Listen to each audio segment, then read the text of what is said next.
हा आवाज ऐकला की आपल्याला एक अनामिक भीती निर्माण होते. सायंकाळी किंवा रात्री असा आवाज ऐकला की कोणाच्या तरी मृत्यूशी हा आवाज जोडला जातो. हा आवाज आहे टिटवीचा. टिटवीबद्दल अनेक गैरसमज आहेत. टिटवी दगड झेलून दगड उगाळते आणि आयुष्य कमी होते.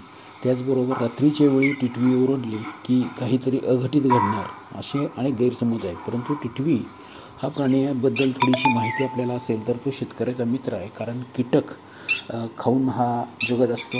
कीटक, किडे, शंख, शिंपले असं त्याचं खाद्य आहे. एखाद्या ठिकाणी जर आपण टिटवी बघितली तर लाल चोचीची ही टिटवी आणि पिवळ्या चोचीची टिटवी एक आपल्याला दिसते. पिवळ्या चोचीची टिटवी जी आहे ती माळावरची आहे आणि ही पाण्याजवळची आहे. जिथं जिथं पाणी मोठ्या प्रमाणामध्ये आहे किंवा नदी आहे, ओढा आहे अशा ठिकाणी, त्याचबरोबर भाताची खाचरं आहेत किंवा नांगरट केलेली जमीन असेल तर या ठिकाणी टिटवी आपली घरटी पण तयार करते. आणि घरट्याच्या आसपास कुणी आलं तर सायंकाळी किंवा रात्री ती सतर्क असते आणि त्याला ती हाकलून लावते.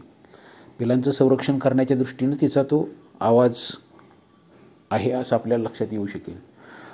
भारतभर ह्या पक्ष्याची नोंद झालेली आहे. सुपरिचित असा हा पक्षी आहे. डोळ्याजवळ डोक्याने मान काळी आहे. डोळ्याजवळ लाल रंगी मौसल अंग आपल्याला दिसतं. डोळ्यामागून सुरू होणारा सफेदरंगी पट्टा मानेच्या मागं गेलेला आपल्याला दिसतो. टिटव्या या विशिष्ट प्रकारचा आवाज काढतात हे जरी आपल्याला माहीत असलं तरी त्याचा संबंध अंधश्रद्धेशी जोडू नये. शास्त्रीय भाषेमध्ये याला व्हेनिस इंडिकस या नावानं ओळखलं जातं. व्हेनॅलिस इंडिकस अर्थात रेड वॅटल्ड लॅपविंग. टिटहरी या नावानं सुद्धा हिंदीमध्ये त्याची ओळख आपल्याला दिसून येते. विणीचा हंगाम मार्च ते ऑगस्ट असा असतो आणि या कालावधीमध्ये दगडाचीच घरटी अशी तयार केलेली असतात. त्यात साधारण मातीशी मिळती जुळती अशी अंडी घातली जातात. नर आणि मादी दिसायला सारखेच असतात.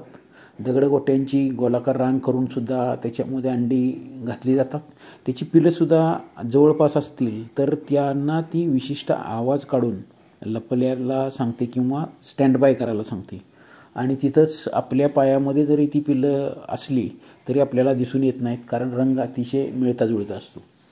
खुल्या खोलगट जमिनीमध्ये किंवा जमिनीवर, त्याचबरोबर पावसाच्या पाण्याने भरलेल्या डबक्याच्या आसपास, तलाव किंवा कुरणांच्यामध्येही मोठ्या प्रमाणामध्ये टिटव्या दिसतात. एकाच ठिकाणी अनेक टिटव्या दिसतात. इंग्रजीमध्ये डीड ही डू इट, टिटीव जो आवाज आहे त्याचं असं नामकरण करण्यात आलेलं आपल्याला दिसून येतं. धोक्याचा इशारा तिला दुसऱ्या पिलांना किंवा दुसऱ्या टिटव्यांना देण्यासाठी त्याचा वापर ती करत असते. आपल्या परिसरामध्ये अशा टिटव्या असतील तर ते शेतकऱ्याचे मित्र आहेत, कारण त्याचं खाद्य जे आहे कीटक, किडे याच्यावर नियंत्रण ठेवण्याचं काम टिटवी मोठ्या प्रमाणामध्ये करत असते. उंच आहे, पाय थोडेसे पिवळ्या रंगाचे आहेत आणि चोच लाल आहे. मानेवर काळा भाग आहे.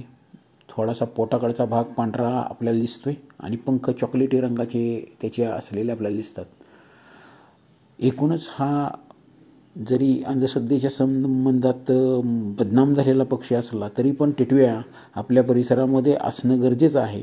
या टिटव्या शेतकऱ्याच्या मित्र आहेत असं आम्ही वारंवार सांगतो. त्याला जपणं, जोपासणं, त्याचं संवर्धन करणं ही एक महत्त्वाची गोष्ट आपल्याला करावयाची आहे. साधारण 30 सेंटीमीटर आकाराचा हा पक्षी आहे. पाण्याच्या आसपास आढळतो